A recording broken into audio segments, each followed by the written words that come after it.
Hola, soy Marian Rojas Estapé, psiquiatra y autora de Cómo hacer que te pasen cosas buenas. Vengo haciéndote preguntas a compartir contigo ideas sobre cómo cuidar nuestra mente.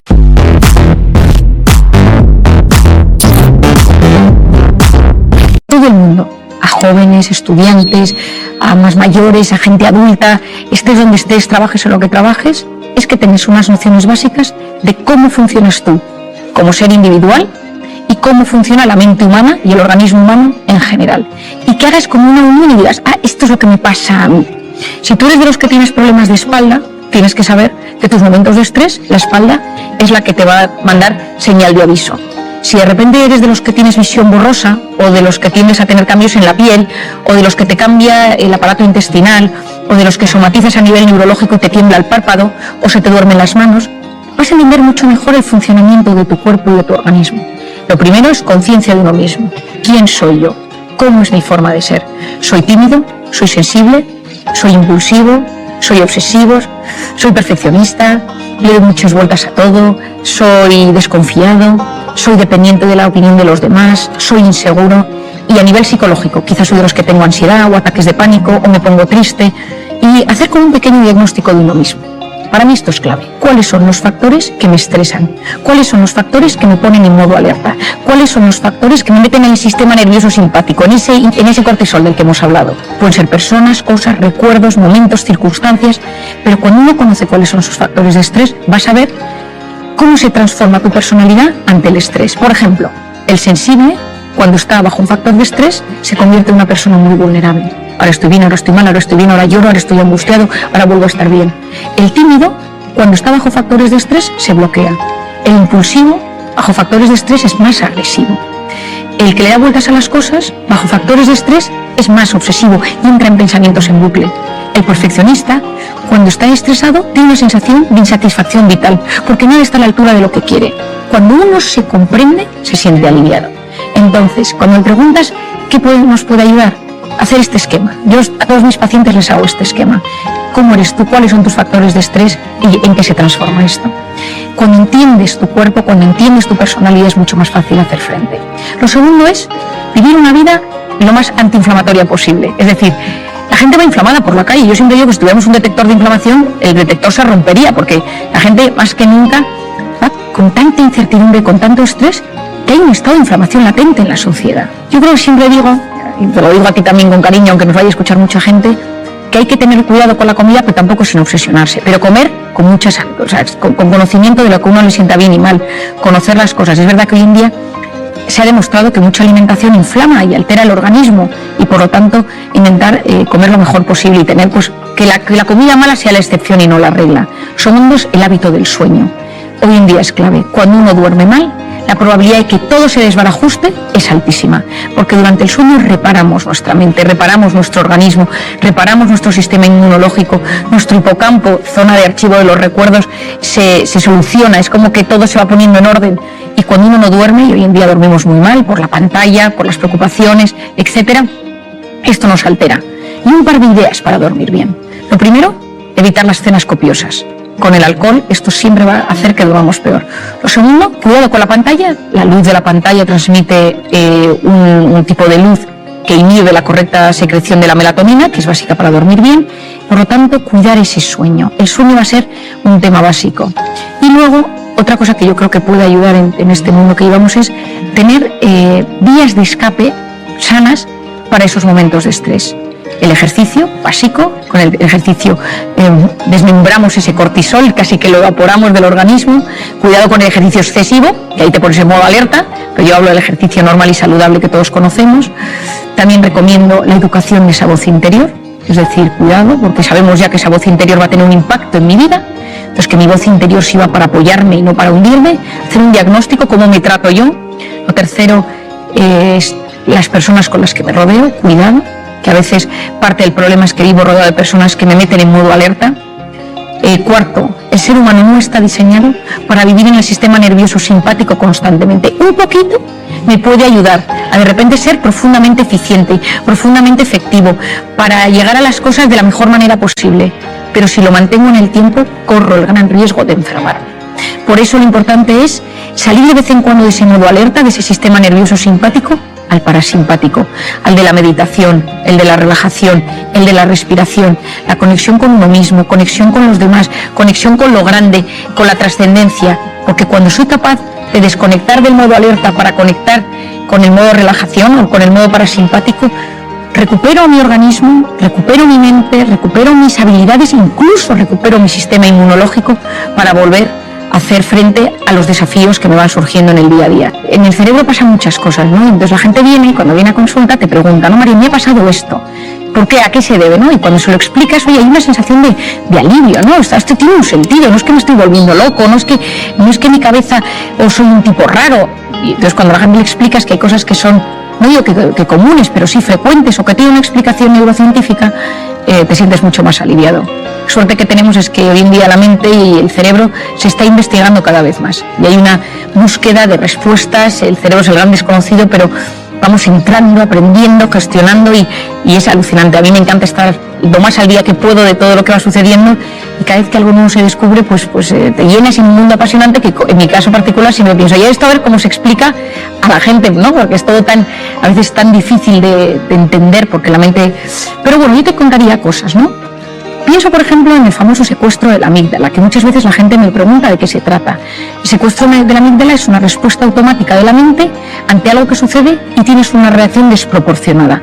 Y es como que la amígdala en ese momento tiene una comunicación con el hipocampo, que es donde están los recuerdos. Y la amígdala es donde está la emoción, la ansiedad, la angustia, donde reaccionamos. Y ese canal de comunicación tiene que ser lo más sano posible. Entonces, si de repente hay un recuerdo que no se ha quedado bien archivado, si de repente vuelves a algo relacionado con ese recuerdo no bien archivado en tu hipocampo, la reacción en la amígdala va a ser fortísima. Entonces mucha gente puede decir escuchando esto, pues a mí esto me pasa con una persona, o con un animal, o con el miedo a volar, o con cosas que de repente me pongo malo, o con los hijos. A veces uno tiene reacciones de secuestro de amígdala en la educación de los hijos, porque se enfada muchísimo ante alguna actuación que ve en ellos y reacciona de forma desproporcionada. Entonces, bueno, primero, como siempre explico, es ser consciente de que uno le pasa esto, ¿no? Intentar ver cómo cortocircuitar ese bucle explosivo que tiene en su mente. Todos nosotros nos pasan acontecimientos diariamente y unos de repente nos afectan muchísimo y otros muy poco. Tu hijo puede llegar un día a casa, haber suspendido todas las asignaturas y que ese día a ti ya te hayan subido el sueldo y te parece que lo de las asignaturas, bueno, pues mira, ya probará. Si ese día te han bajado el sueldo o has perdido el trabajo, encima que hayas suspendido las asignaturas, pues puede generar en ti una reacción muy negativa contra tu hijo. Es decir, la vida no es lo que es. Hay cosas que, lógicamente, son más o menos realistas, pero lo importante es la interpretación que hacemos de lo que nos sucede. Y todos nosotros interpretamos la vida de una y otra manera, dependiendo de una serie de factores. Lo voy a dividir en tres. El primero es el sistema de creencias. Todos nosotros tenemos unas ideas prefijadas sobre cómo debe ser la vida, cómo quiero que me traten, cómo quiero que se gobierne el mundo. Es decir, a nivel ético, a nivel moral, a nivel político, a nivel personal, a nivel económico. Yo quiero vivir en este tipo de casa, yo quiero que mis jefes me traten así, yo quiero que mi pareja me trate de esta manera, yo quiero que mis hijos sean así, tenemos unas expectativas, unas aspiraciones personales, profesionales, tanto nuestras, de nuestro entorno, pero también de cómo debe ser gestionada la vida. O sea, hay palabras, personas, personajes, políticos que, dichos, generan automáticamente una reacción. Y eso es el sistema de creencias. Hasta el más tolerante tiene un sistema de creencias limitante. ¿Por qué? Porque muchas veces queremos que nuestros hijos sean ingenieros, médicos, y de repente te viene un hijo, estoy pensando en una paciente que tengo, que le dijo que quería ser pianista, toda la familia son ingenieros, y la madre no lo entendía, dejó de hablarle porque para ella era un drama, pero su hijo tenía un don para el piano. Pero ella no lo podía percibir, ella no lo veía. ¿Por qué? Porque su sistema de creencias era que todo lo que no fuera ser ingeniero era un problema. Porque venían de no sé cuántas generaciones de ingenieros en la familia. Y el tema del piano le parecía que era una cosa que no tenía ni pies ni cabeza. Muchas veces hay que romper nuestro sistema de creencias. Yo creo que lo más importante es conocerlo. ¿Cuál es el mío? Y todos tenemos un sistema de creencias que hace que las cosas que nos cuenten o que nos suceden las vamos a interpretar de una u otra manera según ese sistema de creencias. Y es lo más difícil de cambiar. Cuando uno piensa en algún tema de alguna manera, a veces no se puede modificar. Y es como darse contra un muro, porque yo puedo tener delante un paciente que noto que es un sistema de creencias limitante, acepta a tu hijo, acepta este tema en ti, acepta tu pasado, acepta que esto pase en tu trabajo. No quiero, me niego. Y muchas veces esa resistencia al cambio es lo que impide que disfrutemos de la vida. Por otro lado tenemos el estado de ánimo. Si uno está contento, la interpretación de las cosas es mucho mayor. Yo recuerdo siempre cuando ganó España el Mundial de Fútbol con el gol de Andrés Iniesta, ¿no? Que para mí, que es buen amigo, él y su mujer Ana, son buenos amigos míos, y yo lo recuerdo como uno de los momentos pletóricos a nivel, me encanta el fútbol, me encantó, ¿no? Y entonces recuerdo que al día siguiente en el hospital todo el mundo estaba contento, la gente se saludaba, la gente por la calle, la gente iba pues dando al claxon por la calle, había una sensación de jolgorio por las calles, ¿no? Estado de ánimo, de felicidad, de bienestar, por una alegría. Pero vayamos a lo serio. Ese estado de ánimo va a determinar nuestra interpretación de las cosas. ¿Y de qué depende ese estado de ánimo? Depende de cómo durmamos. Lo hemos explicado ya, pero depende de cómo durmamos. Depende de las circunstancias. No es lo mismo vivir en plena pandemia que vivir en un momento donde no había ningún problema de virus alrededor. Por otro lado, la personalidad. La interpretación de las cosas, si tú eres profundamente sensible, eso va a afectar a tu estado de ánimo. Si tú eres profundamente desconfiado, eso va a afectar a tu estado de ánimo y, por tanto, a tu interpretación de las cosas. Y a veces en esta vida, si lo que quieres es ser un poco más feliz, esa felicidad de la que estamos hablando, a veces lo que tienes es que ir a ver esa cosa de tu forma de ser, que es tu talón de Aquiles y que te impide disfrutar del día a día. Si eres de los que se queja, si eres de los que vas de víctima, trabajar la personalidad, porque eso automáticamente mejora tu estado de ánimo y eso automáticamente mejora tu interpretación de las cosas. Y finalmente, lo que se denomina el sistema reticular activador ascendente. Tiene un nombre terrible, pero tiene una función mágica.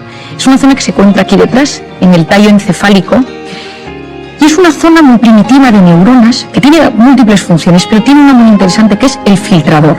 Es como un rastreador del cerebro. Y es la zona que se encarga de filtrar de todo aquello que me sucede y de quedarme con lo que me interesa.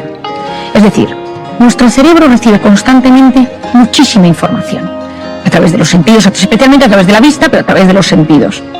Pero solo se queda con lo que le interesa. Si tú estás buscando un trabajo de un tema específico y te pones a prepararte sobre ese tema, tu cerebro va a hacer todo lo posible por encontrar ese asunto. Yo he contado muchas veces una anécdota que me pasó hace unos años cuando, estudiando la carrera, me fui a las Naciones Unidas a un evento, una entrega de premios, y el rector de mi universidad me pidió que buscara a Kofi Annan, entonces el secretario general de las Naciones Unidas. Y yo me empecé a preparar todo tipo de cosas sobre Kofi Annan y por si me lo encontraba para invitarle a mi universidad a un evento que había. Y nunca había Kofi Annan, pero en un momento dado, en pleno evento, fui al baño y me encontré con una señora rubita, de tez muy pálida. Empecé a hablar con ella y le conté varias cosas, le conté cómo funcionaban las Naciones Unidas, los premiados de ese evento al que íbamos. Y nada, me despedí de ella. Y el día que volví a Madrid, esta señora estaba en el avión y la fui a saludar. Dije, qué curioso, la señora del baño.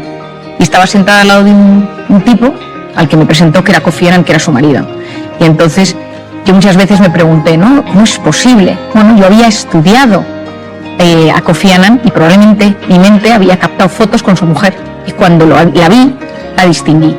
Es decir, decía Luis Pasteur o decían, bueno, la suerte favorece a la mente preparada. Hay que prepararse, hay que estudiar, hay que saber. Porque el que se prepara, el que estudia, el que sabe, percibe mejor las oportunidades. Y lo importante en esta vida es activar nuestro sistema reticular. Si lo tienes en negativo, ves lo negativo de todo. ¿Quién es el principal inhibidor de este sistema reticular? La pantalla. ¿Por qué? Porque la pantalla te ofrece gratificaciones instantáneas, chispazos de dopamina. Es una vida fake, es una vida digital. Las cosas buenas suceden en la vida real. Esa vida digital, esos chispazos de dopamina van generando, pues sí, momentos de gratificación instantánea, pero a la larga nos producen un vacío.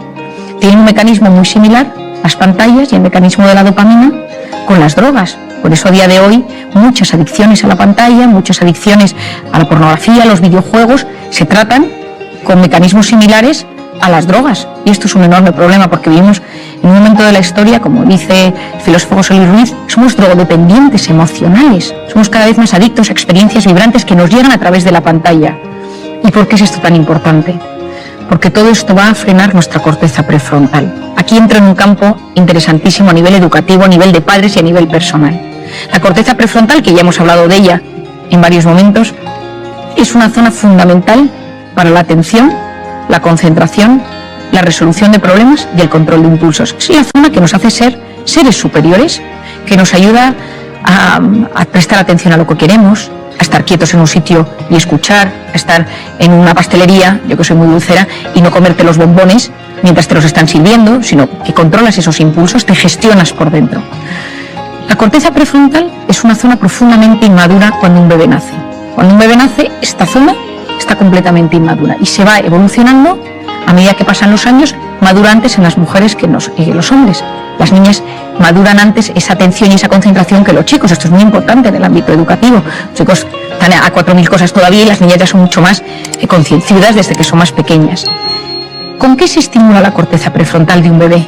Con 3 cosas: luz, sonido y movimiento. ¿Quién no ha visto a su bebé que de repente ve pasar a su padre, o ve una luz que se enciende, o una musiquita y va girando la cabeza? ¿Qué es lo que queremos nosotros para ese niño? Que a medida que se vaya haciendo mayor, este niño también preste atención a objetos inmóviles, a un profesor que le habla, a un adulto que le habla, a un amigo que le está contando una historia, que esté quieto en la salita de espera del médico, que sea capaz de leer un libro quieto. Es decir, que esa corteza prefrontal vaya madurando y no solo se active la atención con la luz, con el sonido y con el movimiento, sino también pues de repente conecte con una puesta de sol, con un cuadro, con una música, etcétera, ¿no? Es decir, con cosas distintas.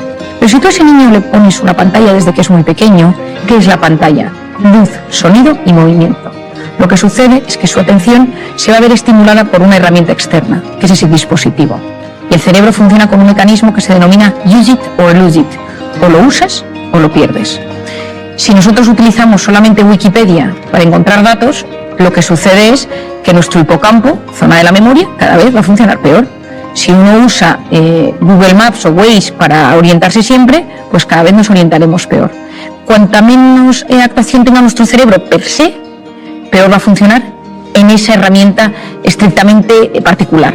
Si nosotros conseguimos trabajar las cosas, prestar atención, fomentar nuestra orientación, fomentar nuestra memoria, vamos mejorando la neuroplasticidad cerebral. Es decir, estamos en un momento donde la neuroplasticidad cerebral, que es la capacidad de generar nuevas neuronas. Yo cuando estudié medicina, las neuronas que teníamos eran las que teníamos y no había forma de generar más. Hoy en día sabemos que la ilusión, tener ilusión en la vida, consigue que se produzca una migración de neuronas hasta el hipocampo, que es la zona del aprendizaje. Es decir, hoy sabemos que hay mecanismos para mejorar esas conexiones neuronales, que si potenciamos alguna zona de nuestro cerebro, esa zona va a funcionar cada vez mejor. Pues en el tema de la atención, yo creo que a día de hoy, que nos encontramos en un momento de la historia donde la crisis de la atención, la gente no sabe prestar atención, por muchos factores, porque vivimos hiperestimulados, porque no nos da tiempo, porque es una cosa y otra cosa y otra cosa, porque te tomas un caramelo y ese caramelo tiene 4 sabores distintos, vas a un sitio y pasan 74 cosas, entonces no conectas sensorialmente con algo puntual, sino que todo son múltiples emociones y sensaciones, y todo ello con la pantalla de por medio. Esa pantalla que lo que me va haciendo es que la corteza prefrontal cada vez me funciona peor, porque está diseñado para aliviar. Pero lo que le estás enseñando a tu cerebro es no saber gestionar el aburrimiento, que es la cuna del asombro y de la creatividad, y no sabes gestionar el estrés, que es lo que va a determinar tu calidad de vida. Una persona con voluntad llega más lejos que una persona inteligente, y la voluntad se encuentra en la corteza prefrontal. Entonces, ¿qué recomiendo yo para fortalecer la corteza prefrontal? La voluntad es la capacidad de posponer la recompensa. Y hoy en día estamos en un momento donde lo quiero todo y ahora, y quiero sentir ahora, y quiero la gratificación instantánea ahora. Es decir, en vez de que yo lo quiero todo ahora, comida, lo que necesito, yo fortalezco mi voluntad poniéndome pequeños retos. Esta semana no como esto. Esta semana no voy a ver esta serie, solo voy a ver un capítulo, no voy a comprarme nada aquí, no me voy a meter más que tantos minutos en Instagram. Es decir, me voy educando mi corteza prefrontal, voy educando mi voluntad y soy capaz de llegar mucho más lejos en la vida. ¿Y eso qué me va a ayudar? Uno, que cuando me aburro y dejo que mi mente se vaya y que vaya y venga y tal, ningún gran descubridor llegó a sus resultados y a sus conclusiones en un momento frenético, nunca. Uno estaba bajo un árbol y vio caer una manzana, el otro paseaba por los jardines de Atenas, otro... Es decir, en un momento de paseo, de parasimpático, de relax, de repente, ¡clink!, salió una idea. En un momento de estrés frenético, no llegas a los grandes temas de la vida. Vas de forma superficial y no profundizas.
till the day I die.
Straight